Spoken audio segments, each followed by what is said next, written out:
Hello friends, അപ്പൊ നമ്മുടെ കോണ്ടിലൊക്കെ creamy chicken ഒക്കെ ഉള്ളതുപോലെ ഞാൻ കേരള കുസിലേക്ക് ജസ്റ്റ് ഒന്ന് ഫ്യൂഷൻ ചെയ്ത് നോക്കിയതാണ്. ആദ്യമായിട്ടാണ് ഇത് ചെയ്ത് നോക്കിയത്. എങ്ങനെയുണ്ടെന്ന് നമുക്ക് നോക്കാം. അപ്പൊ അതിനായിട്ട് ഞാൻ ഫാൻ എടുത്ത് അതിലേക്ക് ഒരു ചിക്കൻ ബ്രസ്റ്റ് എടുത്തിട്ട് ലൈറ്റ് മാരിനേഷൻ ചെയ്തു. ലൈറ്റ് മാരിനേഷൻ ചെയ്തിട്ട് ഇതിനെ നല്ല രീതിയിൽ നിന്ന് പാൻ ഫ്രൈ ചെയ്തെടുത്തിട്ട് ഇതിൽ നിന്ന് മാറ്റി വെക്കും. എന്നിട്ട് നമ്മളൊരു പാനൊക്കെ എടുത്തിട്ട് അതിലേക്ക് കുറച്ച് കോക്കണ്ട് ഓയിൽ വെച്ചിട്ട് അതിനകത്ത് കുറച്ച് പെരിഞ്ചീരകവും കുറച്ച് ഹോൾ സ്പൈസസും ഒക്കെ ഇട്ടൊന്ന് സോട്ട് ചെയ്യും.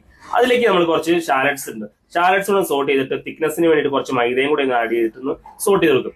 എന്നിട്ട് നമ്മൾ പിന്നെ ക്രീമി ടെസ്റ്റിന് വേണ്ടിയിട്ട് നമ്മൾ രണ്ടു തരം പാൽ യൂസ് ചെയ്യുന്നുണ്ട്. ഒന്ന് കൗ മിൽക്കും ഒന്ന് കോക്കനട്ട് മിൽക്കും. ഇത് രണ്ടും കൂടി ഒന്ന് ഒഴിച്ചാൽ ക്രീമി ടെസ്റ്റിലാക്കി എടുക്കും.